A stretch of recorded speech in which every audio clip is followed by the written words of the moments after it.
significance. So, Sir Dan, maybe you can... So, very significant natin with Mexico because of the value that we have this specific plaza for plaza.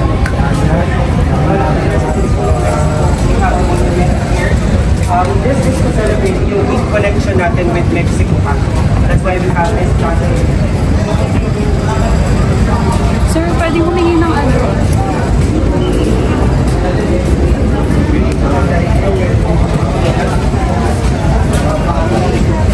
So as you can see, connected Plaza Mexico as well. Naman po. Lawak-lawak po. Tapos yung space po natin. Init. So we now have a connection then sa Binondo Intramuros Bridge.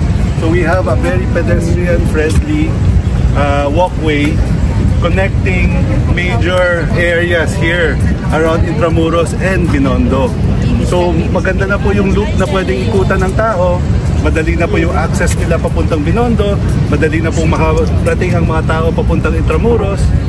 Naka-connect po yan sa Esplanade natin, na connected rin sa Jones Bridge. So the interconnection for all pedestrians and visitors, both local and foreign tourists, buo na po natin. So as we enter Maestra sa Esplanade, we are showing... Hindi ko maintindihan. Ano muna? Sige. May konting maintenance mo po dito. Let's go towards ano na muna.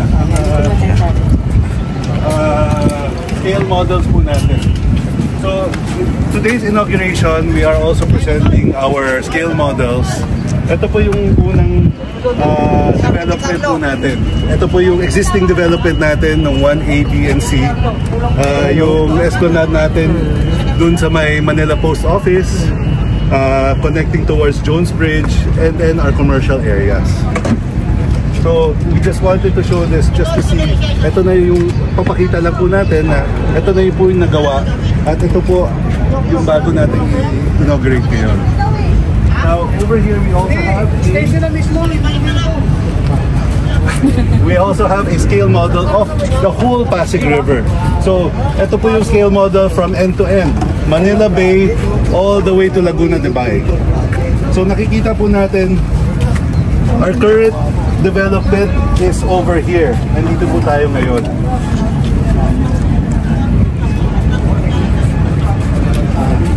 Nandito po tayo ngayon. Ito po ang nagawa na po under the Pasig River Urban Development. To date, 1.1 kilometers na po tayo. So pag nilakad nyo po from Manila Post Office all the way to the Postigo entrance of Fort Santiago, that is 1.1 kilometers. So maganda na pong lakaran, maganda na pong pang-jogging, pasyalan. Jowa.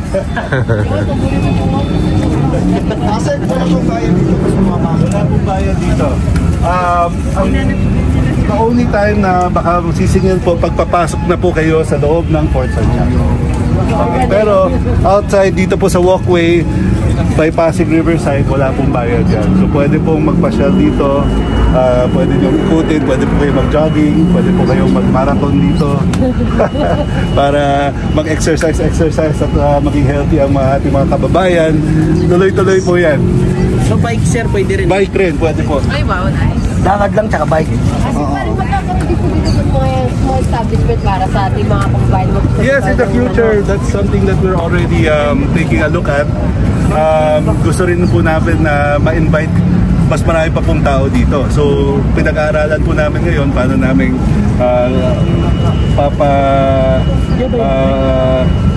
paparami ang mga visitors po natin dito. So, we're already thinking of different events na we can hold.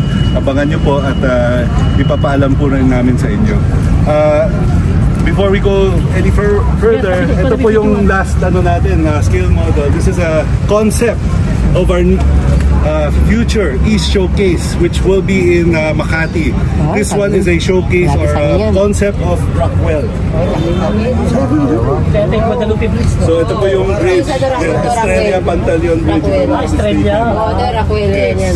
So parte po, yes sir, parte po yan ng Pasig River Urban Development, at one of our future projects talaga is to go towards Makati side. Mag-start po kami doon. At ang gagawin po namin, we will connect our existing esplanade towards the Makati Esplanade. Maganda sir, maganda. So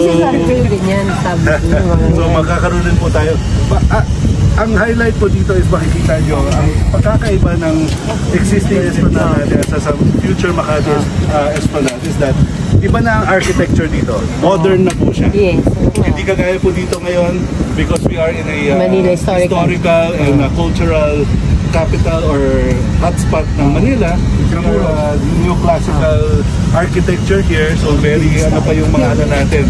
Very classical yung paggawa ng mga balusters po natin, ng mga lamps po natin. But yung ano natin, yung concept naman po natin for Makati, mas modern na po siya. So mga glass, iniisip po natin, mga glass na mga railings. Mga stainless. Yes. So more modern architecture to mirror the area that we are building. Kailan po sisimulan po yan sir? Actually, nagsisimula na po kami makipag-usap sa Makati LGU.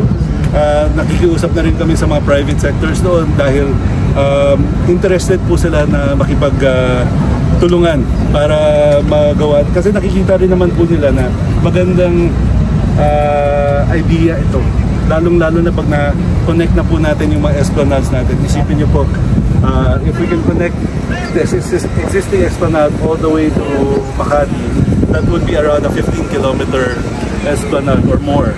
So maganda po ano na yan. Tapos makikita nyo, it is an alternative pathway na for the people here in Metro Manila na pwede na silang maglakad, magbike through the esplanade to get from Makati to Manila. Diba? So instead of gumagawa tayo ng karagdagan na kalsada na nagdadagdag lang rin ng mga sasakyan, gumagawa na lang tayo ng alternative pathway for more pedestrian friendly, more bike friendly, para yun na yung alternative mode of transportation natin na gagamitin ng mga tao. Pero itong project sir na to, matatapos to during the time of period? Of course, ang sinisikapan namin at tatapusin po natin lahat. Yung nakita nyo po doon sa scale model ng Pasig River, we are doing our absolute best so that we can complete that whole, from end to end kasi is 25 kilometers. Ang gusto talaga po namin, mabuo namin yung 25 kilometers na yan. And in the best case scenario, both sides po yun. So 50 kilometers worth of esplanade. Pwede po ba kami mga vlog na itutur po yun?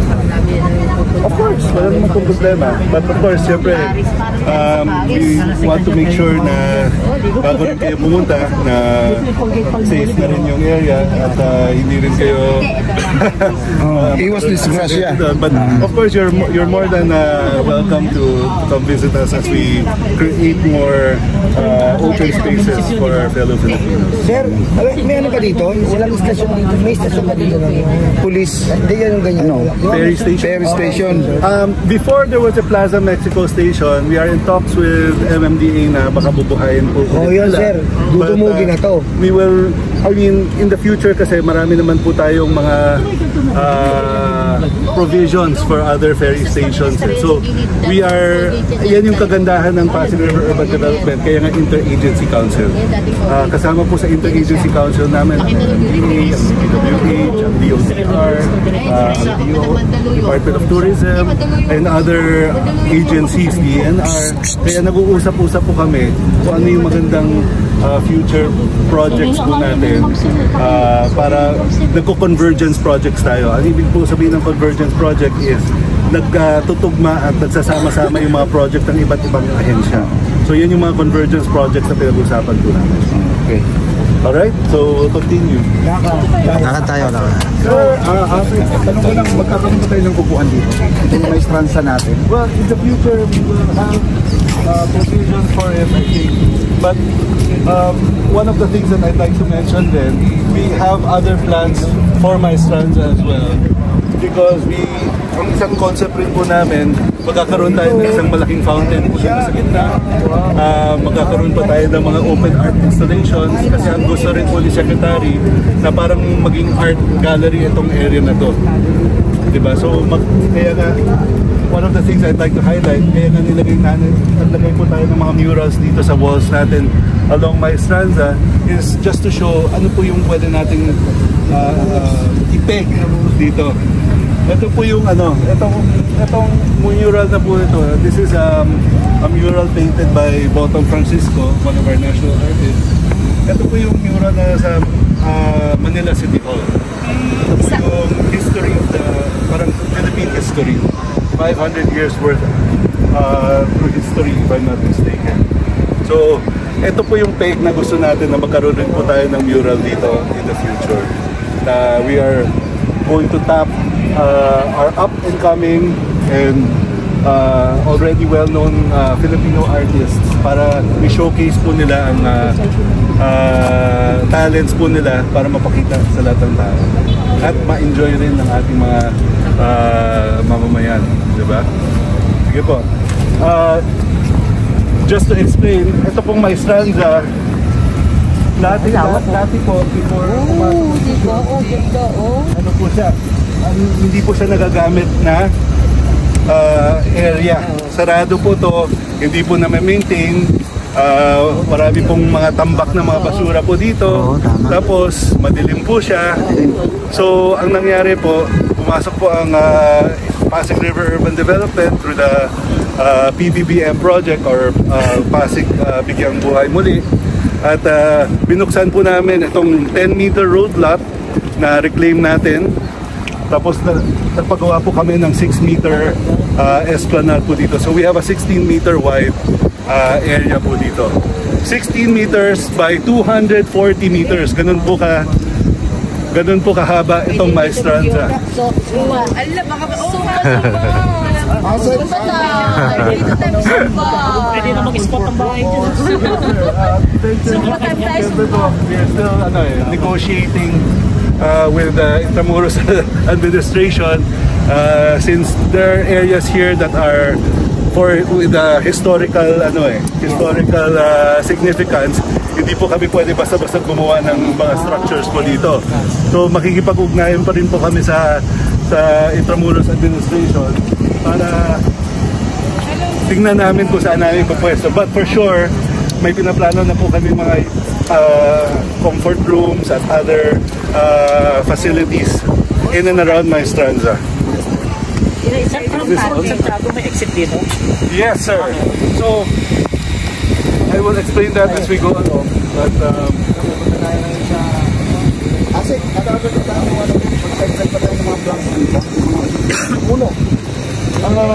ang plano po, sa likod po ng bakod na to, doon po kami magdadagdag ng mga puno na magiging canopy po para sa ating wall po dito. Ito mga puno sir, original to mga to. Yes. And no, parang because yung ano nga nangyari dito, hindi nga na-maintain na maayos. Yung mga puno dito parang punong ligaw eh. Kaya ito, so pinagandahan na lang po namin. Ako pala talaga ginawa rito.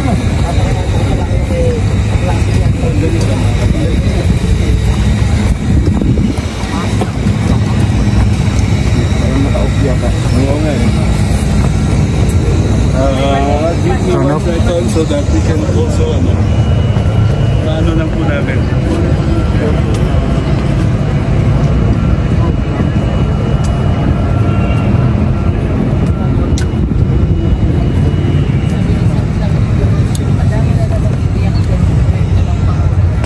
Iiyak talaga sila. Tingnan lang. Hindi lang yan.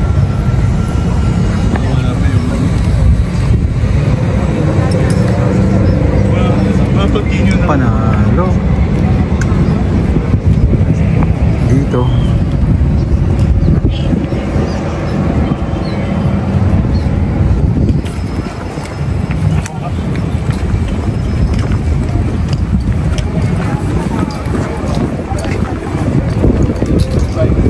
These are the photos po ng Intramuros before World War II. So, ginawa naman Intramuros. Typically, we know it sa monument to the Hispanic period, pero marami po talagang nangyari sa Intramuros not only during the Spanish period, but we were occupied also by British, Americans, Japanese, and during the World War II po, second most destructive city tayo. So very rich yung history ng Intramuros. And dito po makikita nyo yon. And we can also appreciate kung ano po yung development na meron tayo sa Intramuros. Coming from the World War II na sobrang sira po niya. But now we are continually developing Intramuros para po malaman pa ng mga Pilipino yung history, yung culture, heritage ng country natin. Saan yung ruins pala dyan? Nakikita yung malaking ruins dyan. I-renovate yung malaking ruins dyan. Ito sir? Yes po?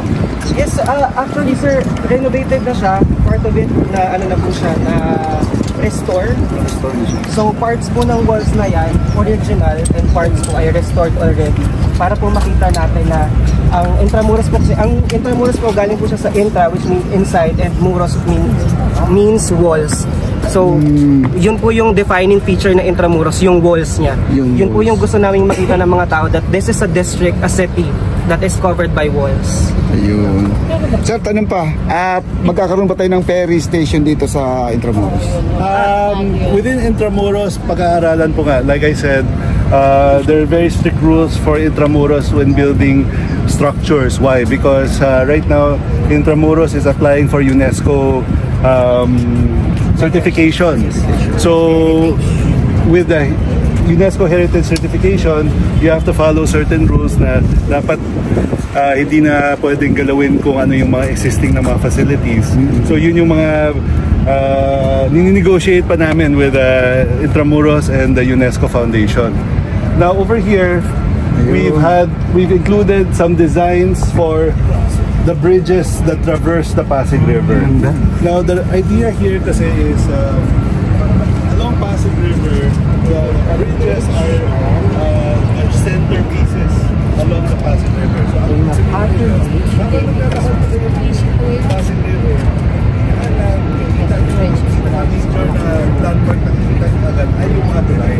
So ang gusto po natin in the future is i-redesign din yung mga tulay para bumago yung appearances nila, and to also connect our bridges to the Esplanade. So there will be a seamless connection for our pedestrian to and from the Esplanade. Okay, so these are just concepts of what we intend to do with the bridges all along Pasig River.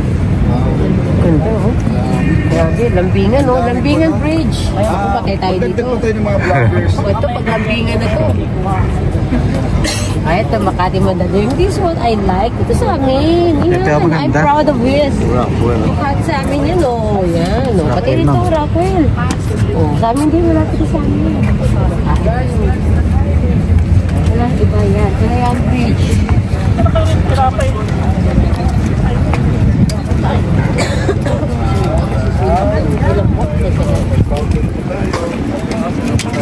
Either mga puno or mga art installation. Ano talaga sir, Morris Paris concept? Yes. Parang mas parang is to give really that vibe na medyo pwede na paangat natin yung vibe natin.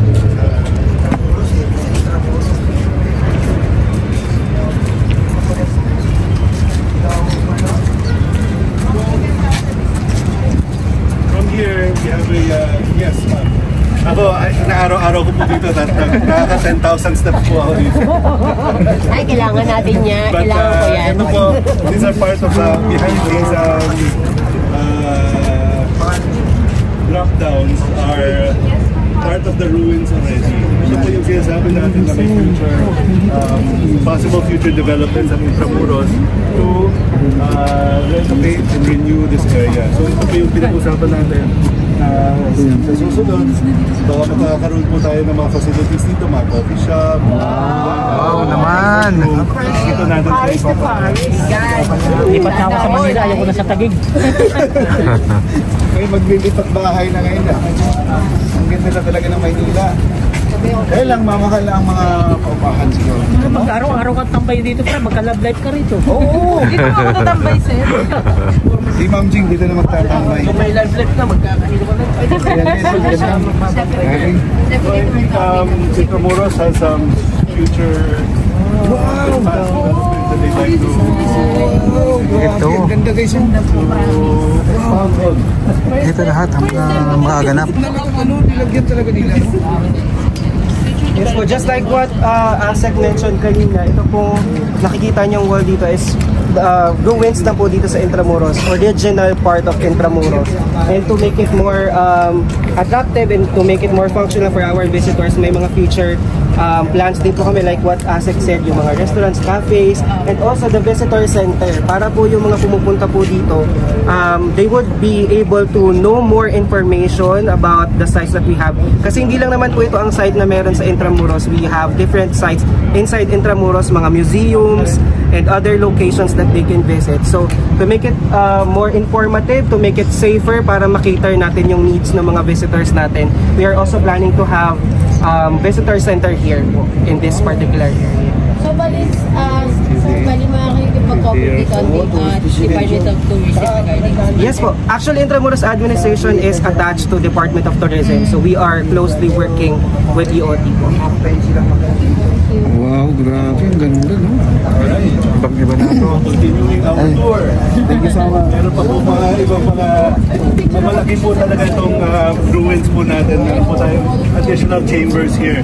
So, like what Sir Dan was saying, these are also part of the future developments of the Intramuros administration. What we did through the Pasig River Urban Development was renew this area and rehabilitate this area. So, one of the major rehabilitations that we did was to open up particularly this area dahil dati hindi tayo makatawid dito.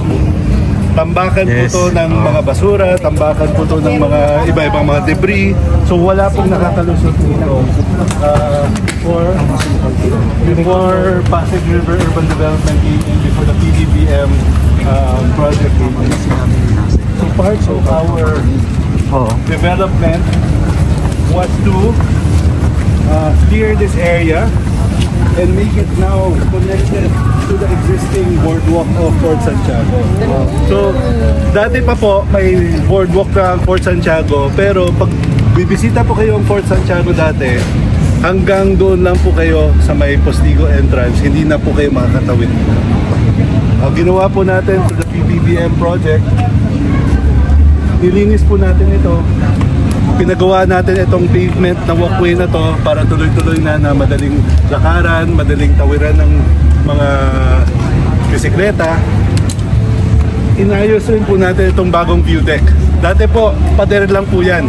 Hindi kayo makakita inside Fort Santiago. But now, makikita nyo, dahil tinanggal namin yung pader dito, kitang-kita na ang buong view. You can now see the moat and the walls of Fort Santiago. Even sa loob ng Fort Santiago. Santiago Lake.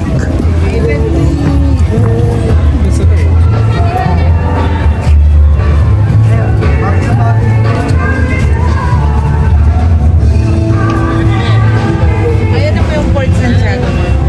Di ba dyan?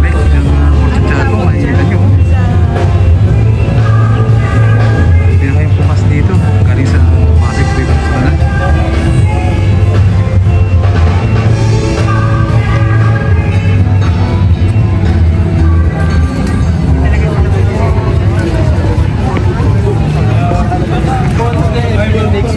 Pero very big.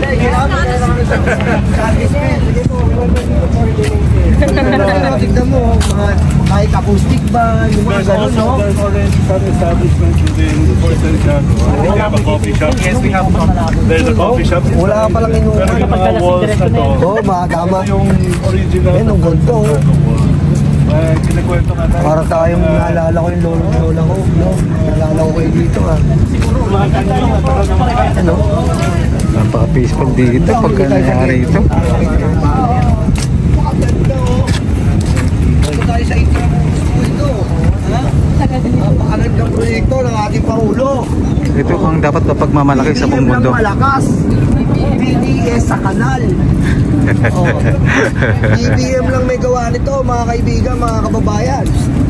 Oh. Maganda, di ba? Oh. Kasi yung comment, oh, puro maganda. Kasi na naman daw naman. Legacy to. Ito po ang legacy. Ito mga pagmamalaki sa ating mga turista rito na ang gobyerno natin talagang pinipilit niya niyang lahat ng tao ay may mga pasyalan dito, no?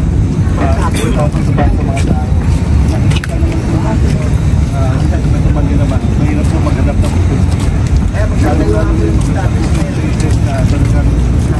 ma-enjoy ng mga tao. Example na anong pwede natin gawin at anong pwede natin gawin. Kaya natutuwa rin po kami sa Pasig River Urban Development with the Interagency Council na napaka-accepted at napaka-tuwa ng mga tao sa napagawa na nating Esplanade at sana enjoy rin nila itong bubuksan nating bago portion ng Esplanade. Yes po. Napakaganda. Magpa po ba ito ng ano?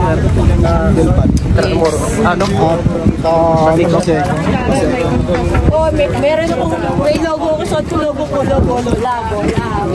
We will end our tour here because we are locking down the facilities for inauguration. Pero we set up this installation here so that you can appreciate yung buong project po natin. So makikita niyo po dito, ito po yung buong nilakad natin kanina. Wow, Hanggang sa Philippines. Mexico doon sa Maynilay. Ito ang view talaga. Punta natin ang camera dito. From here. Yan ha. Ito natin ang dulo ng Port Santiago. At dito naman. Ano boss? Eric, nasama ako sa Grabe mga kababayan. dito talaga mapagmamalaki sa mundo. Ito na yung sa buong passport sa Port Santiago. Ito na po yung pinakang maganda rito. Ayan o.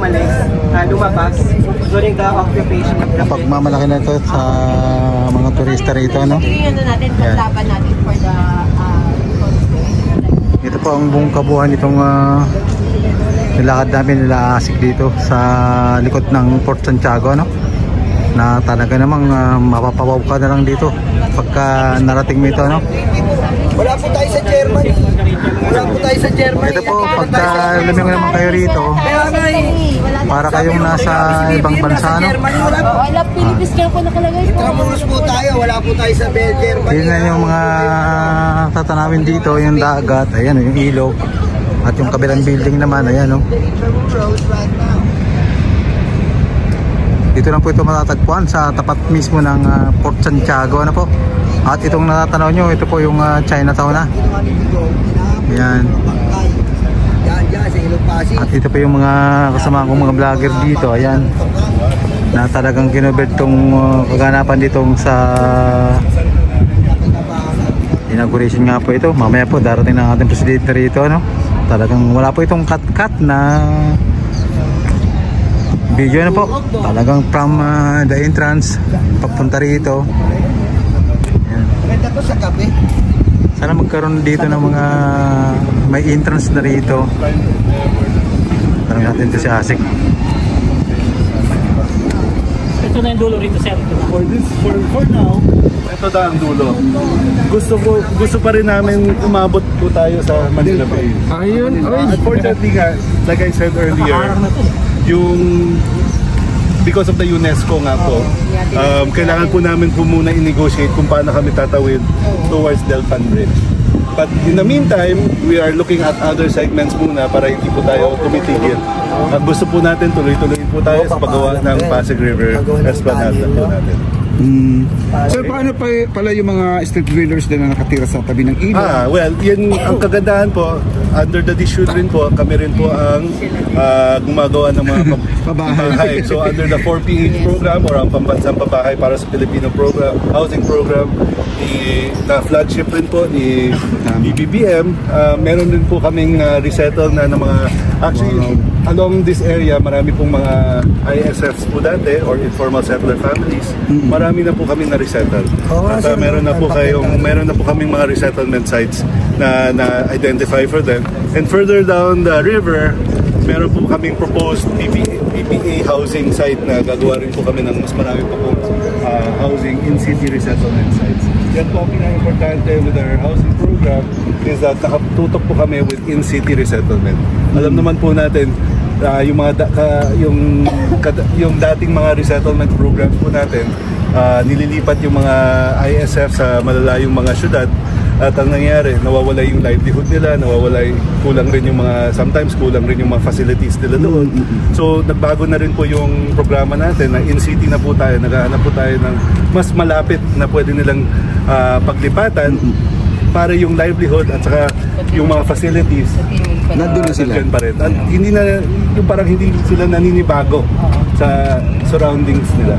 Pero sakali po, pwede nyo rin silang mabigyan ng trabaho dito sa lugar nito. Like, pwede silang maging sleepers or pwede maintain dito. Para natulog sa mga kababayan natin. Ang kagandahan naman, marami naman tayong programa and as I mentioned, the national government is gearing toward convergence program. So ang ibig sabihin nga po ng convergence programs is nagsasama-sama po yung mga iba't ibang programa ng gobyerno para nakakatulong sa mga beneficiaries natin. So ibig sabihin hindi po nagkakanya-kanya na yung mga ahensya na may sarili silang pantulong. Pinupool na natin yung lahat ng mga tulong na to, tapos binibigay na natin sa mga nangangailangan talaga. Yes sir. Sir, kapag kino-cover kasi namin yung mga pabahay ni PBBM, yung mga followers namin, nagtatanong kung paano raw po ba sila mag-apply sa pabahay ni PBBM. Question. Well, unang-una, pwede po kayong lumapit sa inyong local government unit at mag-signify po na gusto nyo pong sumali sa 4PH program. Pangalawa, kung hindi po kayo maka-connect sa inyong local government unit, pwede po kayong tumuloy sa Department of Human Settlements and Urban Development at signify na gusto nyo pong mag-join sa 4PH program. Kami rin po pwedeng maghanap ng area na may projects po kami na pwede namin po i-place yung mga beneficiaries sa housing program. So, either the LGU or sa DSUD po, pwede po kaming tumulong para sa pabahay. Thank you, sir. Alright. Any more questions? Wala lang sir, magagandaan lang po kami kasi yung dating administrasyon kasi yung Dolomite. Ang pangit ang project, no? Pero ito ibang project na. Anong klase sir? Ano man sabi niyo doon sir, yung Dolomite, pangit no? Well, alam niyo po, iba-ibang mga projects bawat administration at makikita lang naman po sa mga tao kung saan po sila nag-i-enjoy. Yan po yung importante. Saan po nakikinabang ang mga tao, saan po sila talagang napupunta. At nakikita ko po, I've been here since I've been managing the project. I've been here almost every day. Nakikita ko araw-araw na dadagdagan po ang mga tao na bumibisita po sa ating existing esplanade. At nakikita ko rin marami pong excited na po pumasok sa bagong esplanade po natin. Totoo po yan, sir. Kaya I think, alam niyo po, yung tao naman po ang magsasabi kung maganda or hindi ang project. Yes. Diba? Eh tsaka sir, ito kasi pinag-isipan talaga. Kasi ulit, sir, yung Dolomite, hindi. Oo, sir, pag umabagyo, wala nang Dolomite. Kapag ano makinita doon, prepagad-tagad ka ron. Maraming may kinita doon eh. Grabe, 30 meters na puting buhangin, parang tanga. Para sa amin lang po, we would rather just focus on creating more spaces for Filipinos, for people to enjoy. Kasi nakikita namin pag gumagawa kami ng mga spaces na ganito, maraming nakikinabang. So hindi lang po na na-enjoy ang open spaces, pero yung mga iba-ibang mga industriya in and around the esplanade, lumalaki rin. Diba? So once we open this area of the Pasig River Esplanade, isa pong malaking tulong rin po ito para sa Intramuros administration. Lalong-lalo na po sa mga bumibisita sa Fort Santiago. Kasi instead of na hindi na sila trap or isa lang ang in and out nila from Fort Santiago, na po sila lumabas dito by Pasig River at dire-diretso na po sa Esplanade, or pwede na po silang tumawid papuntang Binondo or iikot na papunta sa post office. Diba? So maganda yung natin, synergy natin, at maganda yung loop na ginagawa natin for our visitors. Kasi tanong ko lang, yung kabila natin sa tapat ba, kailan ba natin umpisahan? Siyempre po, pinaplanuhan na po natin yan. Pero marami pong variables para makatuloy po tayo sa paggawa ng ating esplanade. Of course, most important there is resources. So kailangan po natin ng resources para maano rin natin, na matuloy natin yung hinihiling natin at tinitingnan natin na mabuo yung esplanade na ito. So importante rin po na nakakaugnayan din po yung local government unit. Although I have to say, the City of Manila, the local government of Manila has been very, very supportive of the Pasig River Esplanade project. Yes. Anong feeling po natin sa itong project na pinaghirapan nyo sa loob ng tatlong kalahating buwan, di ba? Hindi, ito lang. Buwan, ito lang. 3 buwan kalahati lang yan. Maniwala kayo, ha? Maraming nagulat. Tatlong buwan kalahati lang pala ginawa ito. Tika, sandali. Tanong ko lang. Ayun. Sagot mo muna ikaw. Sige. Sige. Anong feeling po natin, sir, na tutungtong na po ang ating dito, ang ating presidente kung sakasakali man? Of course. Anong pakiramdam? On a personal level, it's a very proud moment for all of the Pasig River Urban Development Team, and of course, the Intramuros administration. Dahil matagal po namin pinag-usapan to, matagal namin pinano to. Although sa tingin nyo, yung 3.5 months na mabilis lang po yun, araw-araw po kami nakikiusap, araw-araw po kami nakikipag-ugnayan, araw-araw po kaming pupunta dito sa site at nilalakad at nagte-10,000 steps. Kaya nakakaluwag rin po sa kalooban na bubuksan na natin at ma-enjoy na ng mga tao, especially by our President and our First Lady, na makikita na lang fruits of our labor here. Yan yung pinaka-importante dito. Yung administrasyon ni BBM sa mga pagpapalaga ng culture heritage. Yes, sir, ano masasabi niyo, sir? Itong Esplanade patapos na, sir.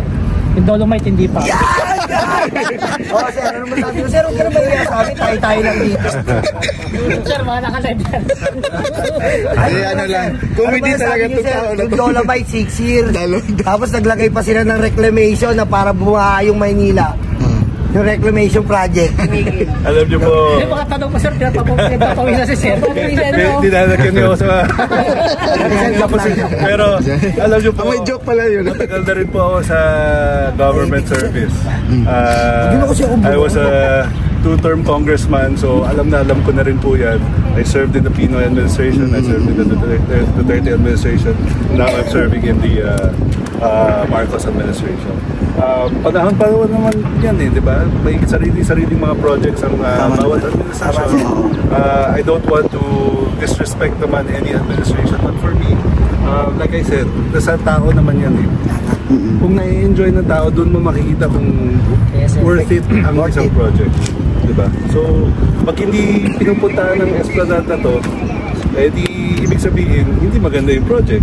Pero the mere fact na yung Chinese New Year po tayo, nabalita naman in all the media news outlets, there was about 500,000 visitors in that area. Yes. Grabe. Diba? 500,000 visitors in and around the esplanade. So, ibig sabihin, patok na patok sa tao ang esplanade.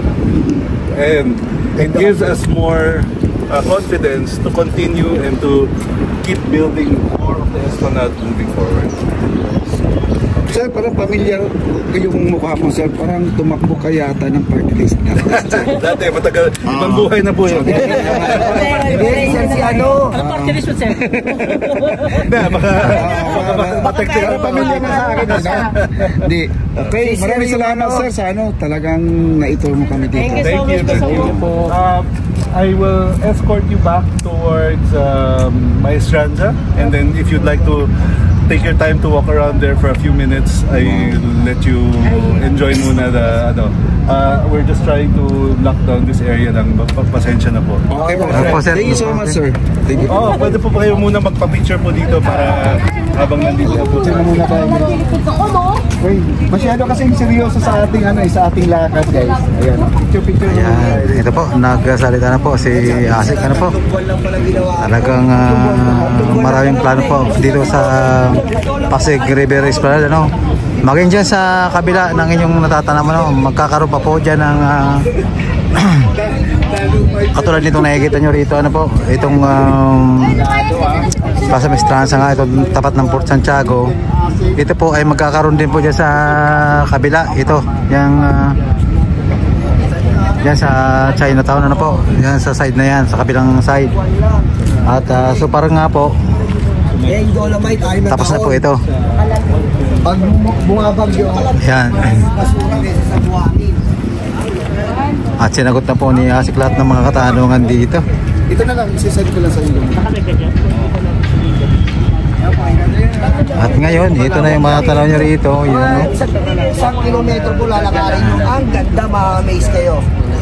Napakalupit. open to the public na po itong ano to, sa pagbubukas ngayon, ano. Ayan, no. Makikita mo kung gaano